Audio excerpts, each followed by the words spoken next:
This is something new. President.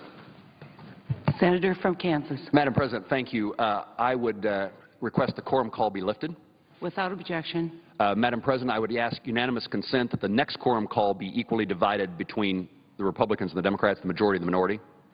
Without objection. Madam President, I notice the absence of a quorum. Clerk will call the roll. Mr. Alexander.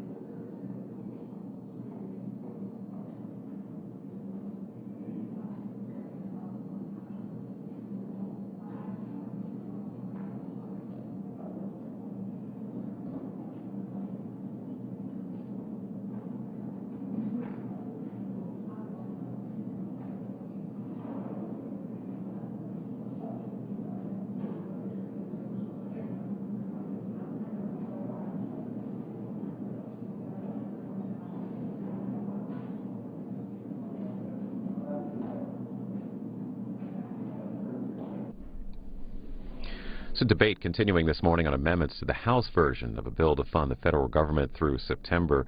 We're expecting votes later this morning to advance the measure. Senators could be ready to vote on final passage of the CR tomorrow morning. We have also heard Senate Majority Leader Harry Reid say that he is eager to get work underway on the tax and spending blueprint for the next budget year, fiscal 2014, insisting that the Senate complete action on it before senators leave town for their 2-week spring recess, and that would happen at the end of the week.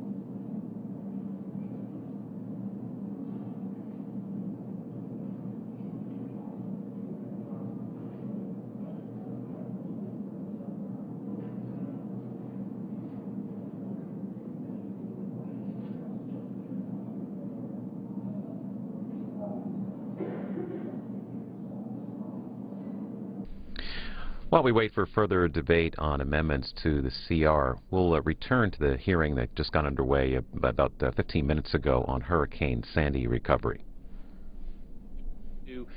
Goes to your focus on mitigation. In the long run, one of the most important measures of the recovery is, do we save money the next time we have a storm? FEMA's analysis has showed, as you quoted, Senator, that we save $4 for every dollar of investment in mitigation where it's done wisely.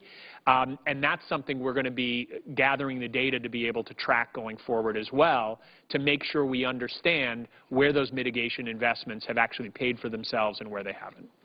Thank you. Secretary Darcy, how do we measure success? How are we doing? Well, I think we can measure success in this case in 2 ways. One is how we were able to respond to the orders and the missions that were given to us by FEMA.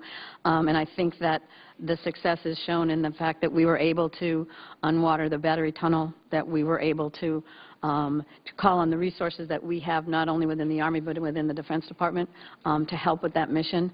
I think that's one way we can measure success. I think another way for our agency to measure success is to be able to look at the projects that we have built and those projects that we're able to, especially our storm risk reduction projects along the coastline that provided that storm risk reduction. And you could, if you flew the coast of New Jersey after Sandy, you could see where there had been a Corps of Engineers project and where there had not. And the houses behind that sand dune were still standing. And I think for us, not only do we learn from that, but in order to measure success, we have to learn what didn't work, and that's part of what working with the task force and looking at what kind of sustainability we need to make sure is part of any project that we build and any project that we plan. All right, thank you. Before I yield to Senator Johnson for his questions, I just want to telegraph my next pitch. And when he's finished and others have had a chance to ask questions, I'm going to be asking you whether you think that our state, local, federal governments involved in this recovery have the authority and the resources that are necessary to make the recovery successful. And I'll be asking, are there any other tools that you need for your respective toolboxes or for other toolboxes to help make this recovery successful? All right, thanks. Senator Johnson. Thanks, Mr. Chairman, and thank all of you for coming in and testifying. I have not been along the coastline. I haven't seen the devastation, so I'd just like to ask some basic questions about that. How much of the damage was within what proximity of the shoreline? I mean, can you kind of give me some indication? Senator, most of the damages that occurred fell within the 100-year floodplain area, so in some cases the damages were within blocks. In some cases it was almost a half a mile to a mile, depending upon where you were at. Again, you got to remember in this coastline you have barrier islands and you have inlets and then you have rivers that flooded upstream. So most of the damage occurred within the first half miles, generally where you saw the concentrated damage. But because of the coastline and the shore, some of the water was going into places that may have bypassed higher ground and impacted further upstream, particularly on the Hudson River. There was flooding well away from the shore area on the riverbanks where it had moved up the river. But it would be safe to say that 80–90% of the damage occurred within the 100-year floodplain? The bulk of it did, although we did identify that, in particularly New Jersey, which had not had updated maps, there was flooding outside of that. This is part of the updated maps showing us better resolution of what could happen. But it's also important to note that the 100-year floodplain only shows the risk as a 1%. In many areas, the flooding was greater than that based upon localized impacts of the storm. And in a stronger hurricane, the 100-year floodplain would not identify all of the risk. And that's one of the things Secretary Donovan and I and others are working on with the Corps of Engineers, is to make good decisions on critical infrastructure, not just based upon the 100-year flood events, but also what the potential storm impacts could be. Senator, if I could just to clarify one point there and to give Craig and his team some real credit. One of the most important steps that we've taken, and the task forces work closely with Craig's team on this, is to update those flood maps with new advisory maps. And so just to be clear, there are places where the 100-year floodplain has gone up by more than 10 feet in places within the region. So when I think when you describe the 100-year floodplain, it is within that newer version of it. Compared to the old maps, it was substantially outside in many places that original. And I think one of the most important things that Craig has done is to accelerate that process of getting those new flood maps out so that now as towns, particularly along the shore, are rebuilding, they're using more accurate measures of what that 100-year floodplain is, which in some cases is dramatically different from what it was. Which leads me to my next question. Give me the effect of having a 100-year floodplain map. I mean, in terms of laws, in terms of insurance rules. I mean, tell me what the 100-year floodplain actually does in terms of mitigation, in terms of insurance costs, in terms of what responsible individuals should do in response to 100-year flood maps. Where we have the updated maps and the community adopts them, the requirements to participate in the flood insurance program is they have to adopt the maps as ordinances, and then they have to drive all of their construction based upon those maps as far as elevation requirements in areas where they are prohibited to build certain types of structures or use certain construction techniques. The most common one for residential areas is the requirement to build 1 foot above base flood elevation. We saw numerous homes along the where I was at in Connecticut that had flooding during Irene that in rebuilding had been elevated. Those homes are standing. Homes next to them that were not elevated to the new data were destroyed. It oftentimes means the difference between communities being able to rapidly recover and people come home after a cleanup and restoration of power versus losing everything, including the community's tax base. So while it does not factor in the worst possible scenarios that there could still be damages, by and large across the Gulf Coast and now across the Northeast where these standards have been applied, storms that have hit show that, by and large, the elevation requirements preserves housing, tax base, and homes for people to return to after the storm. Those that are not built to that level oftentimes are those that are destroyed, causing not only the loss of the home but the loss of the tax base. Okay, so really applies to the building codes. What about in terms of the insurance markets, their ability to access insurance, the cost of insurance? Well, the cost of insurance for flood insurance, again, is provided by the flood insurance program. And if you're not elevated above that base flood based upon the latest reauthorization of the National Flood Insurance Program, going to an actuarially based rate is going to be a very expensive proposition to people. If they will build 1 foot above that base flood elevation, they will get a discounted rate showing the reduced risk. But moving towards a more actuarially sound basis is going to price many people to the point where they will have to make hard decisions about either elevation or not being able to rebuild based upon their insurance rates. What is the do you have any estimate so far of how much of the cost of the disaster is going to be borne by private insurance versus state governments versus federal governments? Do you have some sort of breakdown on that? No, sir. Given that almost all of the flood damage will be covered by the flood insurance programs of federal and commercial industry does not choose to write flood insurance for homeowners, I think the preponderance of the cost will be borne by the taxpayer and through the ratepayers in the flood insurance program. Those damages outside of that, primarily wind damage or those commercial entities that had insurance, those would be the numbers that would be done by the private sector. If I could add, Senator, one of the critical things about what Craig has said, historically, we have not had a coordinated response across the federal government where we're using the same standards.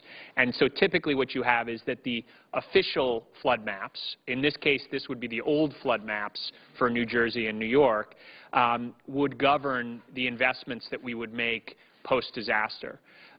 What we are doing is trying to use these new maps, so the task force is working on this, to ensure not just FEMA is using the latest information on the maps, but that across the federal government we're doing that. So, for example, in our first community development block grant notice, we required that any time, as FEMA does, you're rebuilding more than 50% of the cost of the home, you have to use these new maps, even if they're not going to be sort of official for the flood program within 2 years. We also, for example, are looking at, you mentioned insurance, FHA provides insurance on lending.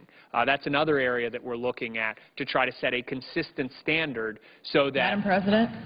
Senator from New Hampshire. Madam President, I suggest the absence of a quorum. Or, excuse me, I ask that the quorum call be rescinded. Without objection. Thank you, Madam President. Madam President, I come to the floor today to talk about an amendment that I had to the continuing resolution. This is a continuing resolution and appropriations bills that are pending on the floor right now, where we're spending over $1 trillion.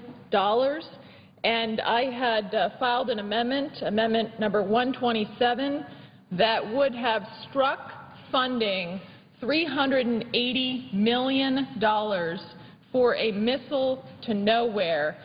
This is funding for a program called the Medium Extended Air Defense System, otherwise known as MEADS, and we have already spent $3 billion on this system, yet we will never get a result that our Army can use, that our military can use, and that's why it is a missile to nowhere. In fact, the chairman of the Senate Armed Services Committee, Senator Carl Levin, has called the funding for this MEADS program, we feel strongly, he said, with regard to the committee, we feel strongly that it's a waste of money.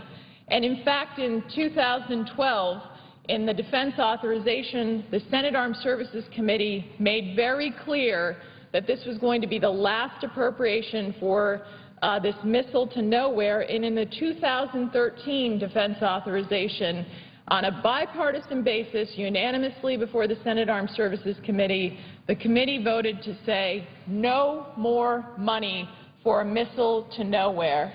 Madam President, right now, our military is facing great challenges with sequestration. We have heard that from our military leaders. The difficult choices they are going to have to make to cut training for our troops, to cut needed flying hours, things that our troops absolutely need to be prepared and ready, equipment. I mean, we made an announcement that we were going to withdraw a carrier in the area where, of course, we're sending the wrong message to Iran. But yet, despite all of this, this appropriations bill, the continuing resolution that's on the floor, the appropriations bill attached to it, contains $380 million for a missile to nowhere for something that our military will never be able to use. And why is it there? It's there because people are so worried about their parochial interests that their state builds part of this, and also because apparently they want to provide employment to the Germans and the Italians because they're getting a substantial amount of this money, yet we will never see anything that our troops can use from it. So my amendment was very straightforward, Madam President. The amendment would do this. It would take the $380 million, it would strike it from the MEADS program, and it would take the resources, instead of spending the $380 million on the MEADS program, it would go to the Operations and Maintenance Fund for our troops to be able to use the funds rather than for a missile to nowhere that they don't need and don't want, for real needs that they have on the ground, whether that is equipment that they need, training. And so it seems to me that we owe it to our troops to make sure that our taxpayer dollars don't continue to be wasted on funding a MEADS program that we will never get a result from. In fact, we've had large unanimous agreement on a bipartisan basis about striking this MEADS program. In fact, I mentioned the Senate Armed Services Committee has said we should prohibit funding for it. The House Armed Services Committee did the same thing and said we should prohibit funding for it. The House Defense Appropriations Subcommittee zeroed out funding for MEADS, and the only committee that allocated funding for it was the Senate Appropriations Subcommittee. Talk about a waste of money. It is shocking to me, by the way, that this amendment makes so much sense. It has bipartisan support, and yet I can't get a vote on the floor of the United States Senate to strike the money for this missile to nowhere and to apply the funds to where our troops need them so that they can actually use the funds to make sure that they have what they need to be prepared. And so this to me is just appalling, that I'm being denied the right to offer this amendment, to bring it to the floor, to let people vote on it. At a time when we face great fiscal challenges, it is absolutely appalling to me that here in the United States Senate, we can't strike $380 million in funding for a missile to nowhere when we're almost $17 trillion in debt. And so, Madam President, this is what's wrong with Washington.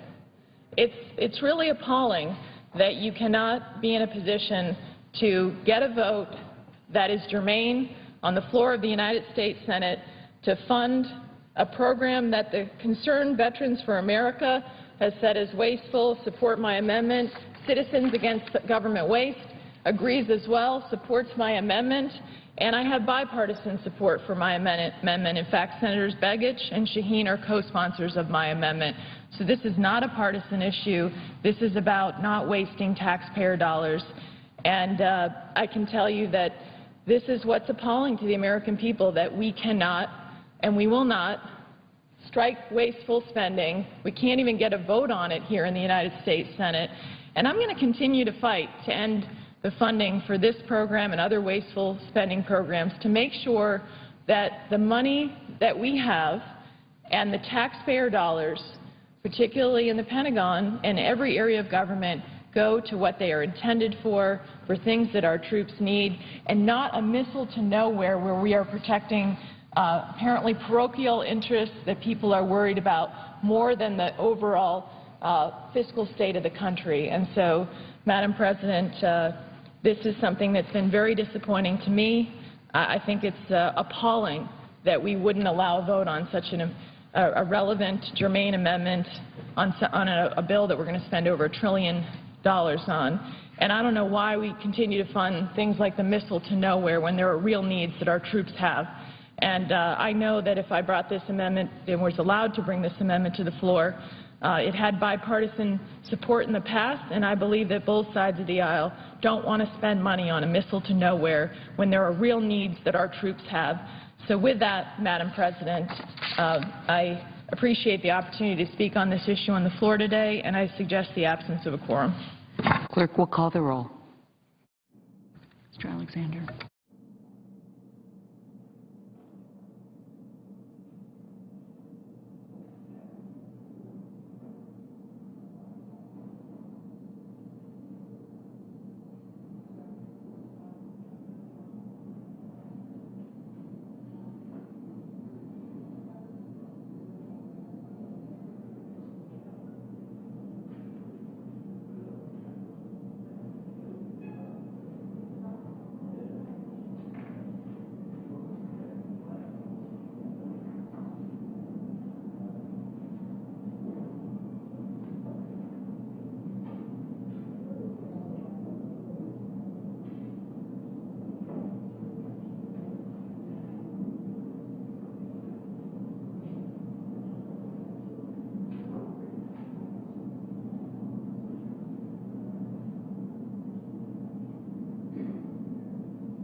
As you heard, debate continuing on amendments to the House version of a bill to fund the federal government through September.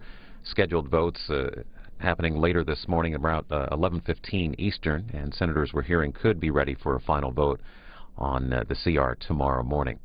While we wait and while this quorum call is underway, we'll go back now to the hearing on Hurricane Sandy recovery. To come? No, because obviously if there's feedback from local communities that we've gotten it wrong or that things have changed, we ought to incorporate that. But this is a vast improvement to what we've had before, where these new maps are out very quickly. Yeah, but it's highly unlikely you're going to they're going to ask you to raise it. They're going to ask you to lower it, the local communities, if they think you've gotten it wrong. So my question to both of you is, can anybody in New Jersey and New York and all the rest of the areas that were affected, based on what's out there now, can they start rebuilding based on what's out there now, and you assure them that following what's out there now, they're not going to get dinged in their insurance? Senator, you want me to say that for every household? Or yes, sir, I do. The answer is you cannot say that for every household. Okay, and that's an important thing because that creates a slowdown in the rebuilding and response to Sandy, because they're not going to put it at risk if they don't know what the requirements are. And what we ought to do is have a flat-out, we ought to have a statement from you all that says, if you're doing it based on what's out there now, we're not going to come back and ding you in the flood. If we have to readjust these again and then we have another storm, then we will. But based on, you got to give them some certainty as to what the rules are. Do you understand my point? I think there's a lot of people waiting. What we've heard, there's a lot of people waiting to do things based on floodplain maps. Do you disagree that that's not happening? I do not believe that that is what is holding people up from rebuilding. The more significant issues that we have heard have been in making sure that payments are getting to families, and, frankly, being able to get the supplemental funding once it was passed by Congress. We're now moving very quickly to get that out, but I have not heard that uncertainty about the flood maps is the issue holding folks back. And again, the investigators have heard exactly that over and over and over again. So maybe we need to direct those people to you so you all can hear it. But we've heard it over and over and over again. And I'm way past my time. I'm sorry. That's okay. I think that's a very good idea. Let's just make sure we follow up and do that. Okay, thanks. We've Dr. Cohen and I, in restructuring the subcommittees of this committee, have created a FEMA subcommittee for focuses on FEMA and emergency response. Fortunately, we're fortunate to have a former mayor from Anchorage, a senator from Alaska, to chair that subcommittee, and his ranking Republican member of that subcommittee will be Rand Paul from Kentucky. We're delighted that you're willing to take this on. And in the future, I think hearings of this nature will be done largely at the subcommittee level, but this one, for the lead-off, we want to do it at the full committee level. So, Senator Baggett, you're recognized. Thank you very much, Mr. Chairman, and I do look forward to the opportunity to to continue to work on these issues around emergency preparedness, and my experience as a former mayor gives me some on-the-ground experience dealing with FEMA and emergency preparedness and other issues. And first I want to say, Administrator Fugate, thank you very much for I'll tell you, one provision that was in the Sandy appropriation package. It allows now federally recognized Native American and Alaska Native tribes to actually directly request from the President emergency disaster. We think this is a huge plus, and we are hearing positive things from folks back in Alaska about this. Gives them some opportunity to recognize and not wait for a state bureaucracy. To be frank with you, that at a couple disasters have taken the state too darn long to get an answer, and the people on the ground were feeling the pain. So first, thank you for having that in the package. But I would ask, I know you're working through the regulatory process now. What's your timetable to get that into play? And the reason I say this is, we're about to hit our, we're moving into our disaster time. This is when, if there's going to be a disaster, we're going to be between now and in October is when we kind of see these things occurring. So what's your timetable on putting those regulations in place and giving some consultation to the tribes to know how this will work? Well, thanks to the Senate and to the House for providing that provision. We have already implemented it. Based upon the statutory change, we are currently using provisions we use for states to determine that. There has been 2 requests and 2 presidential disaster declarations already issued, one for the Eastern Band of Cherokee Indians in North Carolina and one for the Navajo Nation.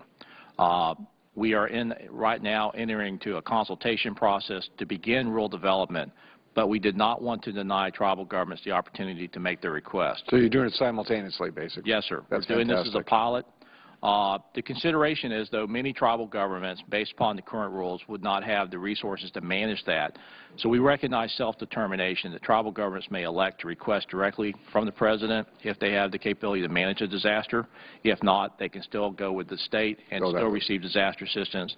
It is not predetermined, but it is self-determination for a sovereign nation to determine how they would like to request and receive disaster assistance. Fantastic. Thank you for that. Second, and this is my experience again as mayor, one of the things we did, we recognized, and no disrespect to FEMA, we did not want to do the programs where we had maybe Homeland Security or FEMA or whatever agency would assist us in this and storing food and products and so forth. We actually, I think it might have been one of the first, it was after Katrina, we did an agreement with companies like Home Depot and Sam's and others where they're our stockhouse.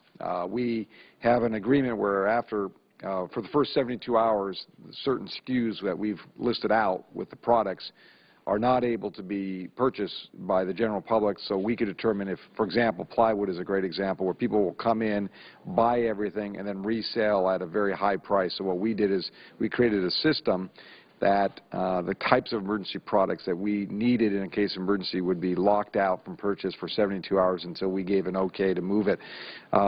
We think it's been very successful. It cost us nothing. It was just civic responsibility. We didn't have to put a fee on it or anything. And tell me how you incorporate or how you will see, and I'll say this because our school district decided to get big old vans and load them up with stuff and put them on every school site, which to me is a total waste. A lot of money, then you got to rotate that inventory, and it just doesn't make sense when we got huge warehouses that have better understanding of logistics than any federal agency will ever have. So tell me how you partner with the private sector and ideas like this, are you exploring them? Yes, sir, Senator. This was actually something I experienced in Florida under the leadership of Governor Bush. We found ourselves competing with the private sector at something they do better than us. That's right. So the goal was to quit competing with the private sector and look at how we bring them onto the team and complement where there are gaps. We currently have a business emergency operations center where we work with major corporations. Part of what we track is where stores are open. If we know stores are open, we know those are areas that most likely do not need bulk supplies. They may need some tailored equipment, but bulk distribution would be counterproductive. We focus on the areas where the stores would not be open, and we work with the industries on what supply chain issues are going to occur. Our experience tells us there are some things that make sense to store, certain durable goods and certain consumable items that oftentimes in the first 24 to 48 hours are the hardest things to get into an area. but we also recognize that the private sector needs to have a seat at the table. Much of the planning has always been what I call government-centric, and ignored what the private sector was already doing. Can you, on that point, and you don't have to do it now, maybe we can have a further discussion later, but I would like to get some additional information from you on those relationships and how they're doing. I mean, I give the Anchorage example, the school district, who we have 3 SAMs, we have 4 Home Depots, I mean, we have more concentration of bulk supply in Anchorage, but yet now we're doing these things that they had to get a grant from somebody, and I just want to understand a little more of this, so if you could prepare something, or at least whatever you have that you could. Be more than willing to, Senator. Let me jump only because of time limitations here. Secretary Donovan, thank you very much for being here. Always good to see you, and thank you as always when you visited Alaska some time ago. We appreciated it. Let me ask you, you're doing the task force on Sandy. Out of that, will you derive ideas that will say, here's the list of structural changes we need, maybe in FEMA or whatever other agency? Is that part of the goal of that task force, other than just making sure it all works well? Absolutely. So we are required to deliver a report to the President by August 2nd. One of the pieces of that report would include recommendations for how to improve, not response, but longer-term recovery going forward. And that might include structural changes to the federal government. It also will likely include a set of other types of recommendations. Just to give one example, the inability to get gasoline in the region was a major problem after the storm. Are there things that we could do at the federal level, but also are there sort of model programs that states or localities could adopt to deal with situations like that? So that would be an example, in addition to the structural changes internal to the federal government, that we would be looking at. Will you also look at, and I think Senator Coburn was talking a little bit about it, but to expand on this, one of the issues always here is how long it takes from one point of entry into the system for an individual, and then how they can get their resources delivered to them, may they be monetary or otherwise. Are you going to look at logistics and system issues and how that, gas was one example, but throughout the whole system? Absolutely. Let me give you one example that we've already done. The Small Business Administration has the authority after a storm to provide loans to small businesses. But what we've typically found in Mississippi and a range of other places is that there's a set of businesses where a loan does not work for them because of the loss of income for some temporary period of time. So CDBG typically provides grants to local governments, to states and locals, that they then set up help to small businesses. One of the things that we've done as the task force is to take all the data that we get from SBA of folks who applied, businesses that applied but were not eligible for loans. We've provided that information to the states and the locals so that they don't have to go back out and find these businesses and don't have to re-underwrite, go through the paperwork again that they've done the first time. So that's a benefit to small businesses, it's a benefit to the agencies, and it will get money to those businesses faster and at lower.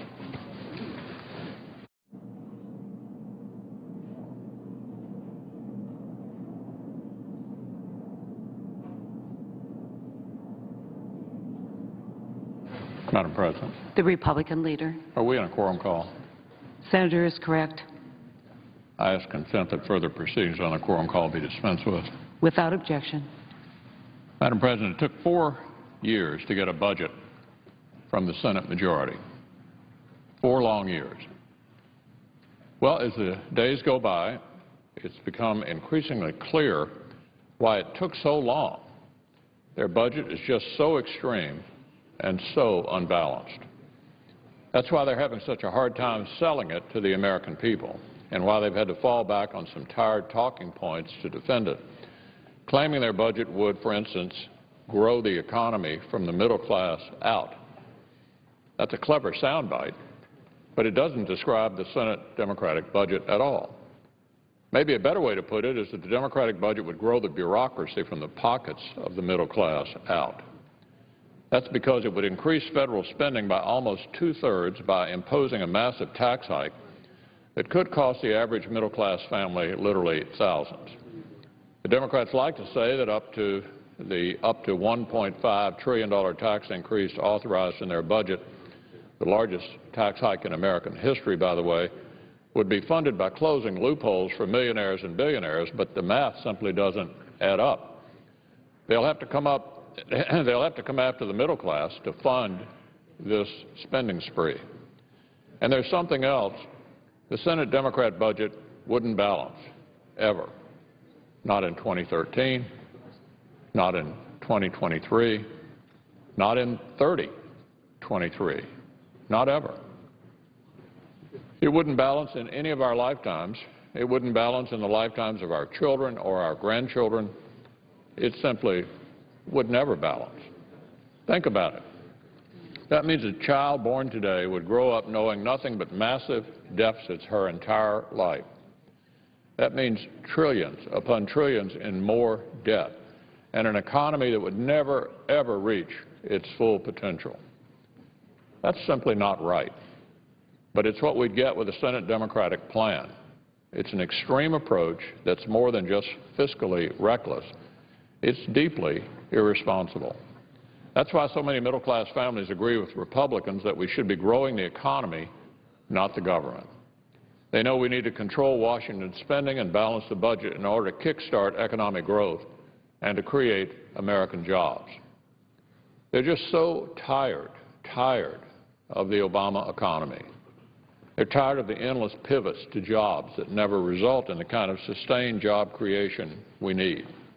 They're tired of the sluggish growth, of always looking to the future with anxiety, of worrying whether Medicare will even be there when they retire. And they're tired of the ideological D.C. Democrat extremism that got us here. Knee-jerk, tax-first solutions to almost every single problem. Massive overspending, steadfast opposition to reforms that would make government programs more efficient, effective, and sustainable. So my friends across the aisle shouldn't be surprised their budget is getting such a rough ride. It contains up to $1.5 trillion in new taxes. This would be the largest tax hike in American history. It contains $500 billion more in spending, money that will be siphoned out of the economy and into the hands of politicians and bureaucrats. It lacks meaningful reforms to save and strengthen Medicare, allowing it to go bankrupt in just a few years. And it enshrines massive deficits into law, ensuring they continue forever and ever without end. The Senate Democratic budget is nothing more than a rehash of the same tired politics that continue to pummel the middle class. So it's time to move beyond this failed extremist approach and try a new one. Instead of expanding the power of the bureaucratic elite at the expense of hardworking taxpayers, I would urge Washington to change course. Let's focus on growing the economy, not the government. Now, Madam President, on a related matter, I'd also like to discuss Obamacare for a moment. As I just stated, Senate Republicans want policies that grow the economy, not the government. Yet Obamacare is a law that grows the government and will slow our economy. And on Saturday will mark the 3rd anniversary of its passage into law. Republicans have long warned that Obamacare would have a devastating impact on our country.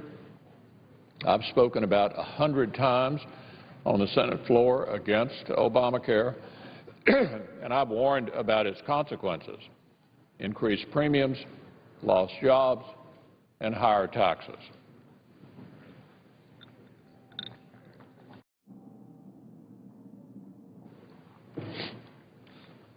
In addition to increased premiums, lost jobs, and higher taxes, unfortunately, many of those things have already started happening. It's not just off in the future. It's already happening. And the federal government has only just begun implementing the law. Instead of premiums going down $2,500, as President Obama promised, they've actually gone up by about the same amount, $2,500. And Congress-owned nonpartisan budget experts tell us that the premiums will increase by $2,100 after more rules, more taxes, and mandates take effect. The Federal Reserve also came out with a report that confirms something else Americans already know. Obamacare is costing us jobs. By some estimates, it could end up costing 800,000 jobs at a time when we desperately need more of them. Members of the President's own party have begun sounding the alarm about the law's tax hikes, including its tax on medical devices. His union allies are concerned the law will make them less competitive, too. Well, of course it will. Perhaps some of the union bosses should have more thoroughly considered the well-being of their members before supporting Obamacare's passage in the first place. And Obamacare has already become a regulatory nightmare. I would just call the attention of my colleagues to this chart right here. This is the Obamacare law, 2,700 pages in itself.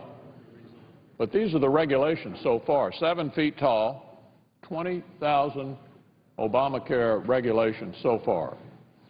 Now, the law itself was not small, 2,700 pages, but 20,000 new regulations, 7 feet tall, and they're just getting started. This monster of a bill, as I indicated, was hundreds and hundreds of pages long itself, but that's absolutely nothing compared to the regulations that it has spawned. This more than 7-foot stack of paper right next to me, that's what has become known as the red tape tower. The red tape tower, 20,000 pages of Obamacare regulations so far. It's nearly 20,000 pages worth of complexity, and that's just what the bureaucracy has dreamed up so far. And you can only imagine how much more is yet to come. Do we really expect small businesses to be able to cope with all the rules in this tower? If you were a small business owner, how could you? Would you even be able to read through all of them and figure out which ones applied to you? I doubt it. And I don't expect the average American to have much luck either. The administration released a draft of the Obamacare application last week. That's to apply yourself.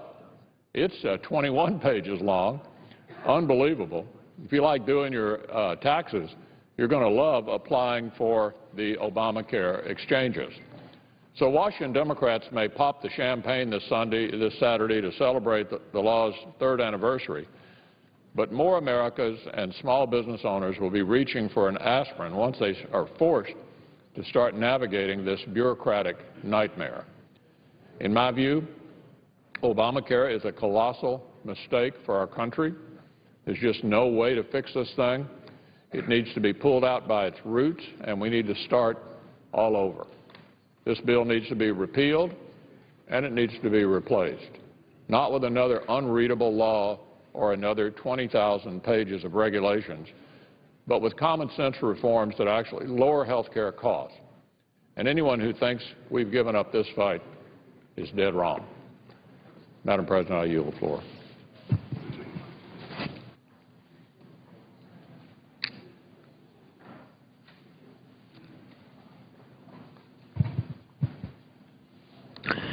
Madam President, I Senator from Maryland. ask the absence of a quorum. Note the absence of a quorum. The clerk will call the roll. Mr. Alexander.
be ready to go. Madam President. Senator from Maryland. Madam President, I ask the call of the quorum be vacated. Without objection. Madam President, in a few seconds, I will be propounding a unanimous consent request. We were originally scheduled to have a vote, a series of votes at 11:15. We think we have a way of working out some of our concerns if we just take a little bit of a breather and do the kind of negotiation based on the civility and common sense that we've been using during this deliberation. So therefore, Madam President, I hereby ask unanimous consent that notwithstanding the previous order, all post-cloture time be considered expired at 2 p.m., with the time until 2 p.m. be equally divided between the two leaders or their designees, with all other provisions of the previous order remaining in effect. Is there objection? Without objection. Thank you, Madam President. Now, I have 10 unanimous consent requests for committees to meet during today's session for the Senate. They have the approval of both the majority and the minority leaders. I therefore ask unanimous consent that these requests be agreed to and that these requests be printed into the record. Without objection. Thank you very much, Madam President. Now, just to give everybody the lay of the land, it means that we are working through our legislative issues here, and at 2 o'clock we will then proceed to a series of votes, which will be announced in plenty of time for people to know what's happening. Therefore, Madam President, I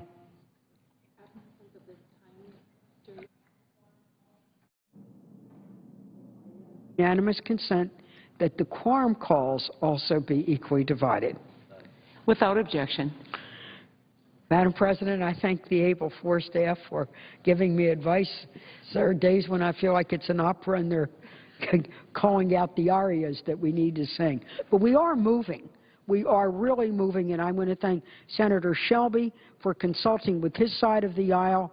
At 2 o'clock, we're going to have a series of amendments, and I think the Senate will feel very solid about the direction we're going in. Madam President, I yield the floor. Note the absence of the quorum. Clerk will call the roll. Mr. Alexander.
So as you heard, votes on amendments to the CR have been postponed. They were set to take place about 10 minutes ago, about 11:15 this morning.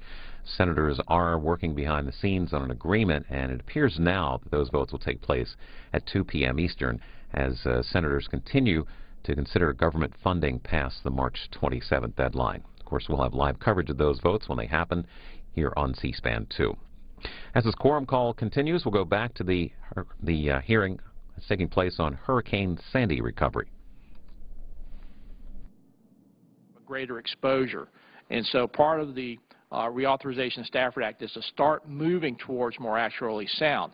But the true test will be when we're actuarially sound is when people realize they can write flood insurance and make money from that and begin writing and offering it commercially rather than just as a federally backed program. But I understand your point that if you start writing policies that are more actuarially sound, how do you grandfather the neighbor right next door that didn't, so how do you start moving that direction then? I mean, what is the process?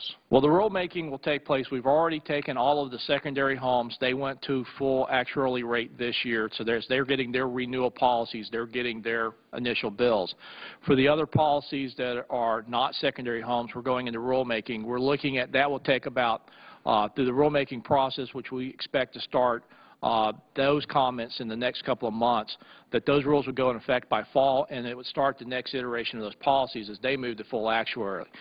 If we were able to look at affordability, we would very much want to limit that to only those that exist there, primary homeowners, not new construction, and look at a means test versus what we have done before, which was giving entire communities a phased-in or preferred rate as their risk had changed. We want to make sure that it's means tested so that we're not continuing to subsidize risk except where it makes sense for affordability. But the hard part here is you don't want to create an incentive that says if I build something new or I sell my home, I'm giving that affordability to the next buyer without them accepting that risk. And of course, that's the problem. When you bring in the concept of affordability, you are basically subsidizing the risk and you're incentivizing people to build where, truthfully, unless they can afford to do it, they probably shouldn't be building, and you're just putting the American taxpayer on the hook again in the same situation. But I do think it's a very important distinction Craig has made between existing homeowners until you have a transaction on that home versus new construction. And this is where flood insurance is a critical lever. And I do think that these new maps, as I said before, are a huge step forward. The problem is if they're not adopted, not just for flood insurance, but in a range of other areas, we won't make as much progress. So one of the critical things I think we're trying to do in the CDBG, in other investments we're going to be making in the region for rebuilding, anytime you have a substantial enough level of damage, we should be requiring that they move to those new maps, including where we're issuing a new mortgage in those areas. And so those are all in addition to the flood insurance program, other levers that we have in the Sandy rebuilding process that can go to the exact same goal that you're talking about. Just one quick question is, as you're trying to make that distinction between new and recovered construction, are we doing that across the board, all coastal areas, all floodplains, or just strictly in the Sandy area or each particular? Senator Johnson, as the NFIP was reauthorized, there is no affordability. So as we go through the rules, what will happen over the next several years as we adjust the rules to reflect actuarially based for all. We did it first for the secondary homes. That was clear direction. For the other policies, we're having to do that through rule. We're going to look at about a 3-year phase-in. So after 3 years, no matter where you're at, you're going to be paying the full cost of that insurance. What our concern is, there's going to be tremendous pushback on low-income people that live in floodplains that are not coastal, that are going to be faced with tremendous bills, which potentially could force them out of their homes. Knowing that there will be pushback, how do we mitigate that, if that is even possible? Because currently we don't have that authority. But more importantly, how do we ensure whatever we do for that does not translate into subsidizing future risk when a transaction takes place or somebody builds new? But my concern is if the affordability piece is not addressed in this time frame, there will be tremendous pressure to reduce those costs. And unfortunately, historically, we have done that in a way that did not keep future growth at an actually sound rate. And I would echo Craig's point here. As the lead federal official now dealing with the governors, the mayors, the pressure is building on this affordability question, and there is some, I think, political risk that it gets reversed or that localities wouldn't adopt the maps. There are other things that can happen that could set us back. I would also say we don't, unlike flood insurance, we don't have federal standards at this point that would take the same things we're trying to do for Sandy and apply them nationally. That's one of the things that in our report to the President we will be making recommendations about. I see this as a testing ground outside of the flood insurance program for how we can put these measures in place nationally that will avoid this kind of incentive that you've talked about to build in the wrong places. Dr. Coburn. I hope you'll send us a copy of those recommendations as well. Absolutely.